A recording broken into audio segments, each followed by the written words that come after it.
दोस्तों नमस्ते, मैं सुशील कुलकर्णी। आप देख रहे हैं एनालाइजर न्यूज हिंदी। दोस्तों, राष्ट्रवादी कांग्रेस को गुस्सा क्यों आता है? सवाल बस एक ही है, एनसीपी को इतना गुस्सा क्यों आता है? खास करके छत्रपति शिवाजी महाराज पर कुछ बोला जाता है, विशेषतः भारतीय जनता पार्टी के नेताओं द्वारा जब भी कोई बयान छत्रपति शिवाजी महाराज के संदर्भ में, छत्रपति शिवाजी महाराज पर भी नहीं कह रहा हूं मैं, छत्रपति शिवाजी महाराज के संदर्भ में दिया जाता है तो एनसीपी को बहुत ज्यादा गुस्सा आने लगता है। खास करके एनसीपी के नेताओं द्वारा जब भी कोई शिवाजी महाराज को लेकर बात छिड़ती है तो उसको छिपाया जाता है, उसको अलग किया जाता है। आप जानते हैं छत्रपति शिवाजी महाराज अपनी पूरी जिंदगी भर लड़े वो मुगल बादशाह औरंगजेब के खिलाफ, और जब औरंगजेब के खिलाफ उनकी लड़ाई उनके आजीवन चली, उनके पुत्र को भी बड़ी निर्ममता से औरंगजेब ने मारा था छत्रपति शिवाजी महाराज, संभाजी महाराज को। उस औरंगजेब को महाराष्ट्र का शत्रु समझने से ज्यादा अच्छा लगता है एनसीपी के नेताओं को औरंगजेब को सूफी संत का दर्जा देने में। औरंगजेब की सूफी संत कहकर उसकी कब्र को संवारना चाहिए, उसको अच्छा करना चाहिए। इसके लिए यही एनसीपी के नेता आंदोलन करते हैं। देख लीजिए वो तस्वीर आपके सामने है कि उसमें खास करके मैं उसको जूम करके दिखाऊंगा आपको कि सूफी संत का दर्जा देने के लिए सूफी संत लिखकर औरंगजेब की भलाई की जा रही। तब नहीं लगा किसी को कि यहां औरंगजेब की बढ़ाई कर छत्रपति शिवाजी महाराज का अवमान किया जा रहा है।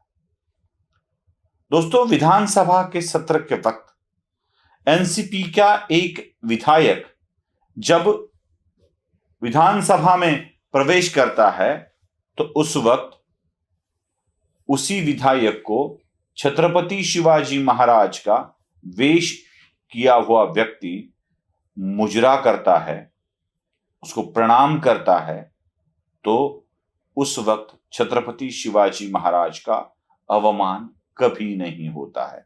देख लीजिए वो भी तस्वीर आपके सामने है। यहां भी छत्रपति शिवाजी महाराज की अवमानना कभी भी नहीं हुई।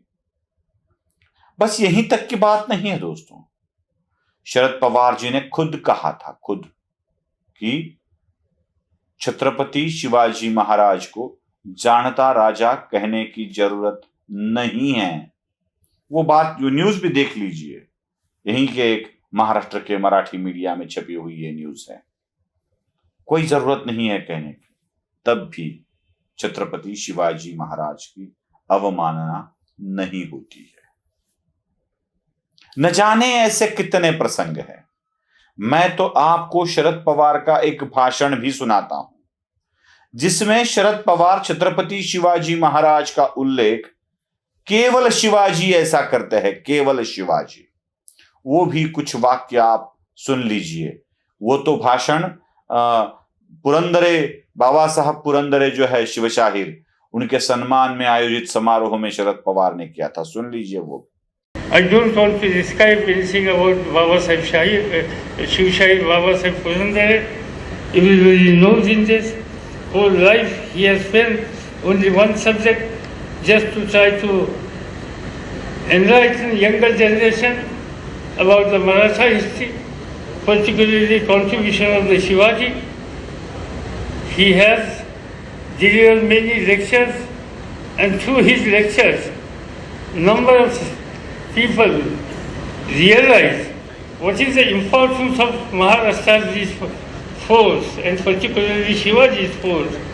That in depth he has studied all these issues and he tried to enlighten younger generation.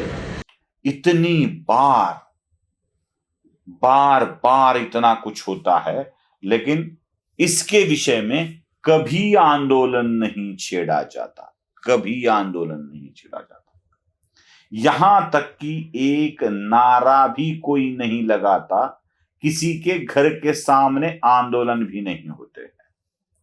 और बात जब यही बात तो नहीं करते हैं, लेकिन छत्रपति शिवाजी महाराज के संदर्भ में जब भी कोई बात भारतीय जनता पार्टी का नेता करता है तो उसके ऊपर आंदोलन छिड़ जाते हैं। कहा जाता है कि यह छत्रपति शिवाजी महाराज का अवमान है। महाराष्ट्र के गवर्नर भगत सिंह कोश्यारी, इन्होंने एक कुछ बात कह दी, शुरू हो गए आंदोलन। उसके खिलाफ तो मोर्चे शुरू होने लगे। उनको वापस बुला लो कहा जाने लगा। ठीक है, वापस चले जब जाएंगे वो। लेकिन कोश्यारी पर जो गुस्सा था वो गुस्सा छत्रपति शिवाजी महाराज के बारे में दिए गए बयान के लिए था, या भगत सिंह कोश्यारी ने एक बार भी 12 विधायकों की सूची को स्वीकृत किया नहीं, इस विषय में था। अब भारतीय जनता पार्टी के मंत्री मंगल प्रभात लोढ़ा प्रतापगढ़ के समारोह में भाषण समाप्त करते करते एक वाक्य बोल गए। वो वाक्य भी आप सुन लीजिए। मैं अपनी बात समाप्त करने से पहले एक छोटी सी घटना जरूर याद करना चाहूंगा। शिवाजी महाराज को औरंगजेब ने पकड़कर उस समय लेकर गए थे, आगरा के अंदर किले में बंद कर लिया था। पर शिवाजी महाराज ने खुद के लिए नहीं, पर हिंदवी स्वराज्य की स्थापना के लिए वहां से तरीके से बाहर आए, और बाहर आए इसलिए भारत के अंदर हिंदवी स्वराज्य की स्थापना कर सके। ऐसा ही माननीय एकनाथ राव जी शिंदे को रोकने की भी बहुत कोशिश हुई, पर आप भी शिंदे साहब बाहर आए, और आप बाहर आए तो आज ये उल्लास है। महाराष्ट्र के अंदर राष्ट्र प्रेमियों की, हिंदुत्व की सरकार आई है। आपके नेतृत्व में शिवाजी महाराज के जिस तरह से उनके मन में जो हिंदवी स्वराज्य की कल्पना थी वो आप और देवेंद्र जी साकार कर रहे हैं। सबसे ज्यादा आनंद आज किसी को छत्रपति शिवाजी महाराज के बाद में किसी को हो रहा होगा तो आपके गुरु आनंद राव जी दिघे को हो रहा होगा। उनको भी प्रणाम करते हुए मैं अपनी बात को यहाँ पर समाप्त करता हूँ। इसी को बड़ा वादग्रस्त समझा गया। कहा कि छत्रपति शिवाजी महाराज के साथ एकनाथ शिंदे की तुलना की जा रही है। मुझे तो यह लग रहा है कि गुस्सा इस बात का नहीं है कि एकनाथ शिंदे की तुलना छत्रपति शिवाजी महाराज के साथ की। गुस्सा इस बात का है कि औरंगजेब से तुलना की गई उद्धव ठाकरे से, क्योंकि छत्रपति शिवाजी महाराज आगरा के कैद से छूटकर महाराष्ट्र आए थे। वो कैद औरंगजेब ने किया था।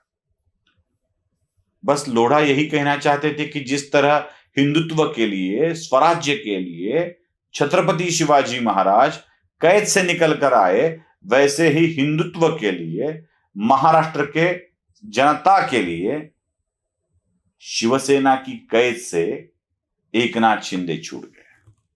गुस्सा छत्रपति शिवाजी महाराज की एकनाथ शिंदे के साथ की गई तुलना का नहीं था।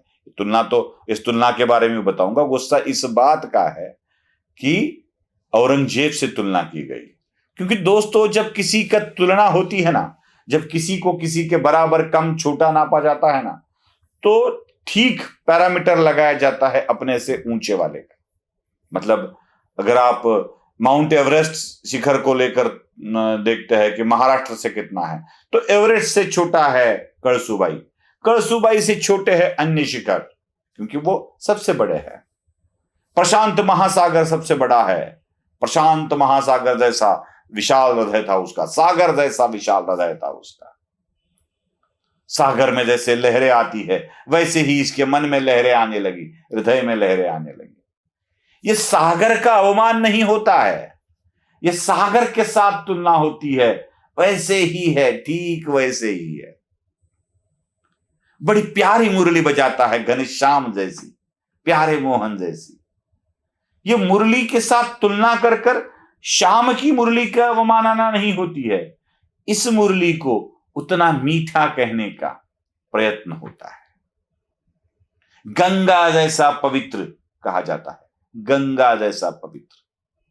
जब किसी की पवित्रता को नापना हो तो गंगा जैसा पवित्र कहा जाता है। गंगा जल का अपमान नहीं होता है, बल्कि ये जो जल है उसको गंगा जल की पवित्रता प्रदान करने का प्रयत्न होता है। छत्रपति शिवाजी महाराज ने जो किया, वैसे ही एकनाथ शिंदे ने किया, इसका मतलब यह है कि एकनाथ शिंदे की कृति को छत्रपति शिवाजी महाराज के उद्देश्यों के साथ जोड़ा जाता है, न कि शिवाजी महाराज के चरित्र के साथ उसकी तुलना होती है। इसमें गुस्सा किस बात का? हां, मैंने कहा था वैसे है गुस्सा उस बात का जहां पर अगर एकनाथ शिंदे की कृति उद्धव ठाकरे का साथ छोड़ने की या उद्धव ठाकरे के चुंगल से निकल जाने की हिंदुत्व के लिए है, जैसे शिवाजी महाराज की थी, स्वराज्य के लिए है, सुराज्य के लिए है, वैसे ही इन्होंने किया है। गुस्सा इस बात का है कि उद्धव को औरंगजेब के साथ जोड़ा गया। अब सूफी संत कहने वाले, औरंगजेब को सूफी संत कहने वाले, उद्धव को अगर औरंगजेब के साथ जोड़ा जाता है तो गुस्सा क्यों कर रहे हैं? वो तो संत का दर्जा बहाल कर रहे हैं ना उद्धव ठाकरे को भी, तो उस पर भी गुस्सा करने की जरूरत नहीं है। दोस्तों, छत्रपति शिवाजी महाराज को इतना मर्यादित किया जा रहा है, इतना सीमित किया जा रहा है कि अन्य वर्गों को, एनसीपी को छोड़ अन्य वर्ग को कभी भी शिवाजी महाराज अपने ना लगे। शायद यही प्रयत्न है वो 2-3 पॉलिटिकल पार्टियों को प्रॉपर्टी बनाने का, पार्टियों की प्रॉपर्टी बनाने का ये प्रयत्न शायद हो रहा है। इसलिए विनती यह है कि छत्रपति शिवाजी महाराज को कभी भी शिवाजी अंडरग्राउंड इन एनसीपी मोहल्ला मत कीजिएगा। नमस्ते।